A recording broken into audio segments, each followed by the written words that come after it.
ഹരേ കൃഷ്ണ. സത്യം വരം ധീമഹി. നമുക്കിന്ന് സന്താന ഗോപാല കഥ കേൾക്കാം. അതായത് ദ്വാരകയിൽ ഒരു ബ്രാഹ്മണൻ ജീവിച്ചിരുന്നു. അദ്ദേഹത്തിന് ആറ്റുനോറ്റ് ഒരു ഉണ്ണി പിറന്ന ഉടനെ തന്നെ ഈ കുഞ്ഞ് മരിച്ചു പോവുകയാണ് ഉണ്ടായത്.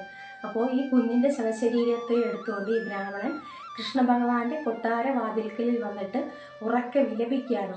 ഇവിടുത്തെ സുഖലോലുപന്മാരായ രാജാക്കന്മാരുടെ ദുർഭരണം നിമിത്തമാണ് എൻ്റെ കുഞ്ഞിനിങ്ങനെ സംഭവിച്ചത് എന്ന് പറഞ്ഞിട്ട് ഭഗവാനെ കുറേ അധിക്ഷേപിച്ച് പറയുകയും വാവിട്ട് നിലവിളിക്കുകയൊക്കെ ചെയ്യുന്നു. പക്ഷേ യാദവരോ അല്ലെങ്കിൽ കൃഷ്ണ ഭഗവാനോ ഒന്നും മിണ്ടുന്നില്ല ഇത് കേട്ടിട്ട്. ഒടുവിൽ അദ്ദേഹം ഈ ശവശരീരം എടുത്ത് തിരിച്ചു പോകുന്നു. അങ്ങനെ 8 ഉണ്ണികൾ പിറക്കുമ്പോഴും ഈ 8 ഉണ്ണികൾ മരിച്ചു പോവുകയാണ്. ഈ 8 കുട്ടികളുടെയും ശവശരീരവുമായിട്ട് ഓരോ തവണയും ഈ ബ്രാഹ്മണൻ കൊട്ടാരവാതിക്കൽ വരികയും വിലപിക്കുകയും ഒക്കെ ചെയ്യുന്നു.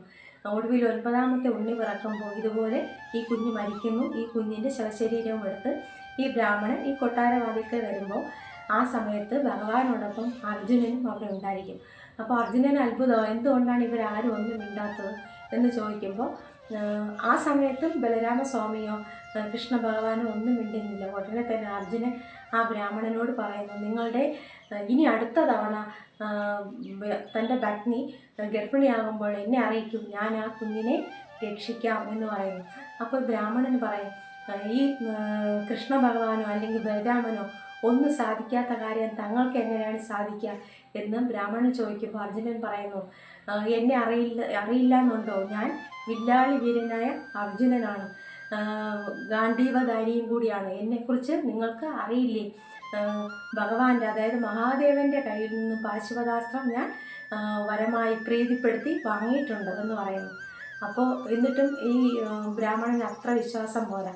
അപ്പോൾ പറയുന്നു, താങ്കൾ എങ്ങനെയാണ് എൻ്റെ കുഞ്ഞിനെ രക്ഷിക്കുക? പറയും, ഏത് ദേവനിൽ നിന്നായിരുന്നാലും ഞാൻ ആ കുഞ്ഞിനെ രക്ഷിക്കാൻ കഴിയാത്ത പക്ഷം ഞാൻ തീയിൽ ചാടി ആത്മഹത്യ ചെയ്യും എന്ന് പറഞ്ഞ് സത്യം ചെയ്യുകയാണ് അർജുനൻ ഈ സമയം. ഇത് കേൾക്കുമ്പോൾ ബ്രാഹ്മണന് കുറച്ചൊരു വിശ്വാസം വരും. അപ്പോൾ ഈ അർജുനൻ്റെ വാക്കുകളെ വിശ്വസിച്ച് ബ്രാഹ്മണൻ ഈ കുഞ്ഞിൻ്റെ ശവശരീരത്തെ എടുത്ത് തിരിച്ചു പോകുന്നു.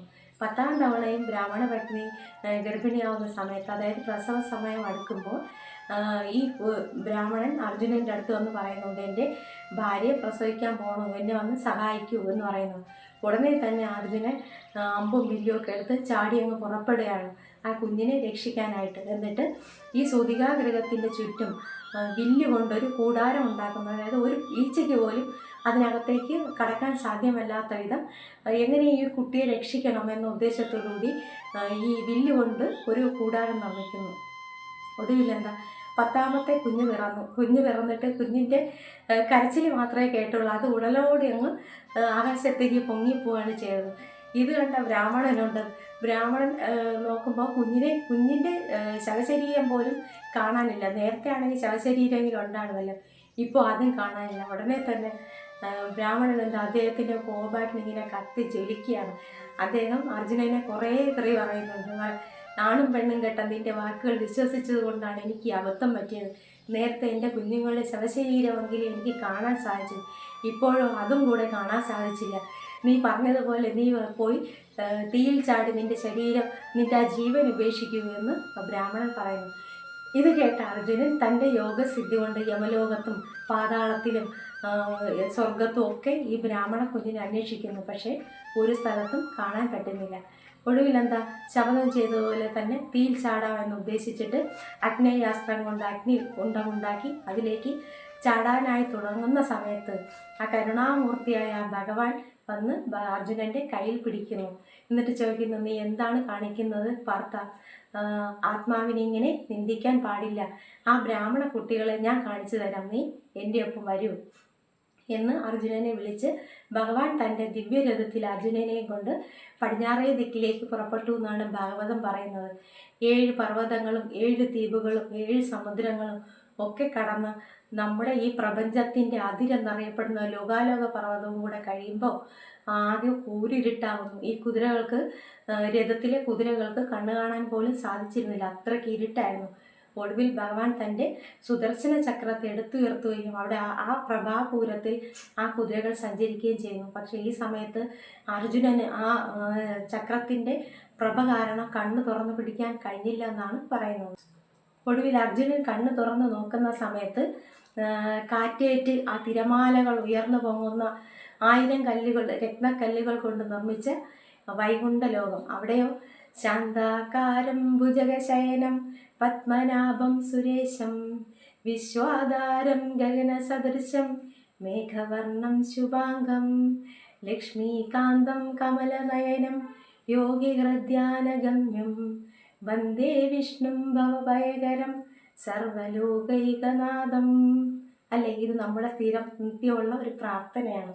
അപ്പോൾ അവിടെ കാണുന്നുണ്ട് അർജുനൻ, അതായത് 1000 പണങ്ങളുള്ള ആ അനന്തൻ്റെ പുറത്ത് 2000 കണ്ണുകളും കറുത്ത നിറത്തോടു കൂടിയ ആ ആദിശേഷൻ്റെ പുറത്ത് ഭഗവാൻ നാരായണൻ ഇന്ദ്രനീല കല്ലിൻ്റെ നിറമുള്ള ആ ശരീരവും പീതാംബരവും ശംഖുചക്ര ഗദാപത്മങ്ങളും വനമാല ശ്രീവത്സം കൗസ്തുഭം എന്നിവയൊക്കെ ധരിച്ച് ഭഗവാൻ ഇങ്ങനെ പള്ളി കൊള്ളുന്നു. ലക്ഷ്മി ദേവിയും ഭൂമിദേവിയും ഭഗവാനെ സേവിച്ചു കൊണ്ടിരിക്കുന്നു. മാത്രമോ ആ ബ്രാഹ്മണൻ്റെ 10 കുട്ടികളും അവിടെ ഉണ്ടായിരുന്നു. ഭഗവാൻ സന്താന ഗോപാലമൂർത്തിയായി അവിടെ ഇങ്ങനെ വിരാജിക്കുകയായിരുന്നു. അപ്പോൾ ഇവരെ കാണുമ്പോൾ തന്നെ, അതായത് ഈ കൃഷ്ണാർജുനന്മാരെ കാണുമ്പോൾ തന്നെ ഭഗവാൻ പറയുന്നുണ്ട്, എൻ്റെ അംശഭൂതന്മാരായ നിങ്ങൾ ധർമ്മ സംരക്ഷണത്തിന് വേണ്ടിയിട്ടാണ് ഭൂമിയിൽ അവതരിച്ചത്. അതുകൊണ്ട് എത്രയും പെട്ടെന്ന് ആ ഭൂഭാരം തീർത്ത് നിങ്ങൾ തിരികെ വരിക എന്ന് പറയുന്നുണ്ട്. ഉടനെ തന്നെ ഈ 10 കുട്ടികൾ, അതായത് നിങ്ങളെ നരനാരായണന്മാരായി അവതരിച്ച നിങ്ങളെ, നരനായ അർജുനനും നാരായണനായ ശ്രീകൃഷ്ണ ഭഗവാനും അല്ലേ, നരനാരായണന്മാരായ നിങ്ങളെ കാണുന്നതിന് വേണ്ടിയിട്ടാണ് ഞാൻ ഈ വിപ്രബാലന്മാരെ ഇവിടേക്ക് കൊണ്ടുവന്നത്. ഇവരെ നിങ്ങൾ കൂട്ടിക്കൊണ്ടു പോയിക്കോളൂ എന്ന് ഭഗവാൻ ഇവരോട് പറയുന്നു. അങ്ങനെ അർജുനൻ ഭഗവാന്റെ അനുഗ്രഹത്തോടു കൂടി ഈ 10 കുട്ടികളെയും കൊണ്ട് തിരികെ ദ്വാരകയിലെത്തുകയും ആ ബ്രാഹ്മണന് സമ്മാനിക്കുകയും ചെയ്യുന്നു.